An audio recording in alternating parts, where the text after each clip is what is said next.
right, guys, so we are going to start a new unit, and it's going to be on statistics. This is actually kind of interesting right now, just because as we're going through our whole process of COVID and how politicians and health organizations and physicians are trying to determine whether or not we have peaked or not. They've been using this phrase called flattening the curve. And really what they're talking about is looking at on a bi-variable graph. They're watching the trends. So like if you ever look at what they did, like we had a pretty high trend, and then when we started doing social distancing, it kind of went like this. And that's what they were referring to. It's all of the data of how many people were affected. And then what started to happen was it started to trend this way. When they say flattening the curve, they're really talking about the collected data. And in each state, it's a little bit different. So, last year you worked on what was called univariate data, where you had a bunch of numbers that were given to you and you had to find their centers. So you found the mean, the median, the mode, and then we talked about spread, and you looked at quartiles, and you looked at ranges and interquartile ranges, and, the skewing of data and that kind of thing. But right now, what we're going to talk about is building out what are called scatter plots, okay? Now, if I were to say, if you all got into the center of the room, all your little bodies in the center of the room, and I said scatter, you guys would all start running, and we might have some points over here and some points over there and some points over here. And that's kind of what scattering looks like. It's sort of random points. What starts to become interesting is if random points start to form a trend. So when you start to see scattered points like this, they're generally trending in a positive direction. If you start to see scatter points that kind of look like they're down like this, then you start to see them trending in a negative direction. And what you'll notice as we start looking through these is whether or not they have what's called a strong correlation or a weak correlation. And I'll talk to you about it as it comes up. But the first thing we have to do is just kind of understand what this looks like. So we have some IXL practice that is going to come in handy. I mean, we're not going to have to do too many of these, but what you do need to understand is that we do not connect the dots in a scatter plot ever, okay? So it is pieces of data. So let's just look at what this specific problem is about. It says a cereal company puts different numbers of contest tickets in their cereal boxes. This table shows the number of boxes several families bought and the total number of tickets each family found. Make the scatter plot. Well, this is pretty simple. They're talking about 4 cereal boxes. So you're going to go to 4 cereal boxes, and then you're going to go up to 12. Now, this is something everybody can do, okay? The next one will be at 6 cereal boxes, and you'll go up to 17, which will fall between that 16 and 18. Then you have 8, all right? And then it's going to go up to 10. And then you have 2 and 15. And if you notice, they're out of order. They are not at all connected. 7 and 13. Hopefully I'm hitting all those right. So that's like your step 1 to scatter plot, is just to say, okay, well, this is what it kind of looks like. Now, that's not a lot of data, and it doesn't look like it has any major trend. And there are situations where you don't have like a trend. So what you're actually going to do is to just create a scatter plot and kind of get comfortable with what they look like. So, and obviously you'll pay close attention to the scales, all right?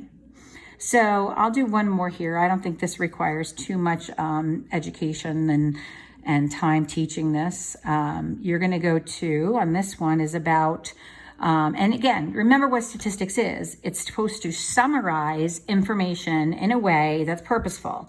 So even with like everything going on right now with businesses and finances and, and COVID and all this kind of stuff, the data is given to somebody and somebody's got to make sense of it. So what they do is they plot it. And then depending on their plot choice, they can start to determine what might happen, what might come to pass. So, and they do that in business a lot too. I mean, what you probably, if we were in the classroom right now, I'd be showing you the sales of iPods. And like when they had that first iPod that was out, it had really high sales, and then they changed the shape of it and it didn't have very high sales, and then it changed the shape of it again, and then it spiked. And so they were monitoring those sales and that data of how much and how many of those iPods were selling, and so that they can make decisions as to, okay, well, we changed shape, we dropped in sales, let's change it back to something, or let's add a feature to it so we can improve sales. So that's kind of what's going on there. In this one here, they're saying the table shows the relationship between the number of pictures Kyle took and the number of text messages he sent over the past 6 weekends. So once again, this is your X value pictures, and you can see it right down here, pictures.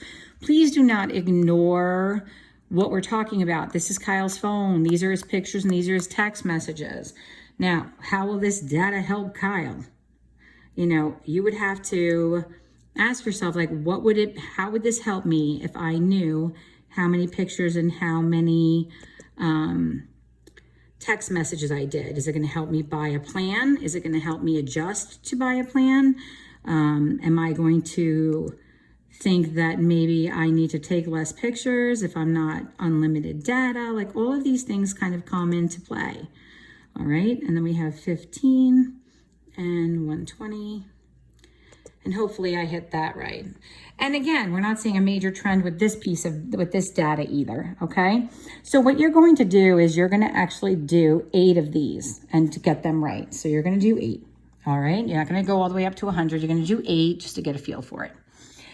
Then what you're going to do is start to look at trends. So now this is where we start to see. Now a trend is going to tell you whether or not you're seeing a positive or a negative trend or no trend. So this one here, and this is kind of like when you're looking at it, guys, it is sort of, it's not a tight line, like it's not really super tight, but if I were to lay my pencil in there, it is, slanting positive. I would consider this a positive trend because as you're moving over, this is moving up. Now, if I were you, I would kind of just lay your pencil on there and see, as you're moving from left to right, is this thing moving up? And that should be your positive. This one again, if I were kind of running through this a little bit, this does look positive to me. And some of them, like this guy here, there's no way to kind of like really, if I lay my pencil this way or that way, I'm not really getting all these guys. They're not forming positive or generally negative. They're sort of scattered everywhere. So I would make the decision that this was no trend. Okay. Now, what do you think about this one? You kind of look at it a little bit. I'm pretty close to all those points. This does look like it's positive to me. Okay. And this one's all over the map. I can't lay my pencil anywhere here. It's just all over. So to me, this is no trend. Hopefully they give us a negative one soon. Again, lay your pencil down. It's not meant to be connected dots, guys. It's in a general idea. Is everything kind of moving in a positive direction? So you notice how few little dots are outside my pencil there? So I can see that that is kind of running positive. Now here's a perfect negative one. So this one's trending this way in a negative way, all right? So you would hit that. Now, when we look at these, and I actually want you guys to get to 100 on this one. I think this will not take long. I've been doing it for 2 minutes and I'm up to 82. So I do think that you can, pull this off. So this one, of course, is a negative trend. And now this one is not like super like steep, but it's definitely trending negatively. So I would hit that, okay? So that's what you're gonna work on here. And then we're gonna talk about this one more thing. This guy called that outlier. And then tomorrow, what we'll do is we will Outliers and scatter plots. So what is an outlier? Well, an outlier is a piece of data. I mean, there is a very definitive response to that answer, and it has to do with certain percentages and interquartile ranges and so forth. And with the scatter plot, I mean, for basic idea, what you want to think is, sorry, I got bumped out, so just be patient with me for a second while I get us back there. So it's CC. All right, so we're going here, scatter plots, outliers and scatter plots. Okay, so what we're gonna look for is kind of like the point that's like well outside the range of everything. So in this one, this dark guy here and this dark guy there, they're asking you which one looks like it's out of place. It's just not near or falling within the general trend. So, I mean, this guy's kind of running this way, right? And if anybody were going to be an outlier in this, it would probably be this light blue one and that one. In this one, it is considerably obvious that that is the outlier. So they said to you, you have two plots here showing the same set of data. Choose the scatter plot in which the outlier is highlighted. And that would be this one, okay? That piece of data that's just not fitting with everything else. So let's take a look. If I run this way, that piece of data they highlighted kind of looks like it's in the mix of things. This guy looks like he's outside.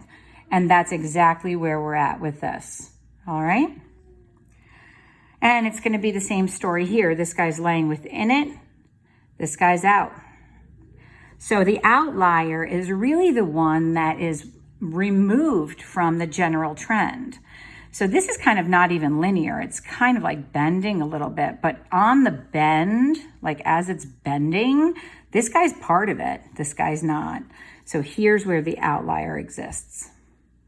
So, you'll just kind of move through this, and I really do believe that you can get to mastery or 100 on this as well. I mean, we're up to 60 and we've only done it for a minute and a half. So what we're going to do is get your bearings on that. You're going to do the scatter plots. You'll do 8 of those. Then you're going to go and look at the trends, and then you're going to do the outlier. And all of this should take, honestly, less than a half an hour. If you run into problems, you're going to want to get me on email, and I'll help you out pretty quickly. What we'll do the next time we meet is actually figure out how to use the data to create an equation that will help us predict the next section of data that's coming up, okay? And that kind of does roll into what's going on right now, because they're taking in data from hospitals and taking in data from finances to make decisions for everything. So you're probably seeing a lot of charts and things if you're watching TV or looking at the paper, or maybe just ignoring all of it. That's okay. But they're basing it on data, and data is going to be given to you in a couple of different ways. And one of the ways is called a scatter plot. So the scatter plot is just you plotting the dotted information. It's going to look scattered. Sometimes it will trend in a positive way. Sometimes it will trend in a negative way. Sometimes there really won't be a trend at all. And they call those trends correlations. Okay, so you'll start with the vocabulary. We'll come in a little bit, and you'll look at the outlier. And the outlier is the one piece of data that is removed from the general trend. So this one here has the outlier highlighted. All right. And then you just kind of get into, as you get up to 68, you're going to have a little bit more to think about. Here are 4. Choose the scatter plot, which is outlined. I mean, it's clearly this guy, right? This guy here. So that's what you're going to be doing. All right. I hope you enjoy it. It's a nice, easy day. Just get your bearings a little bit. It's important that you do it so that you know what you're doing on Thursday. Okay. Have a good day.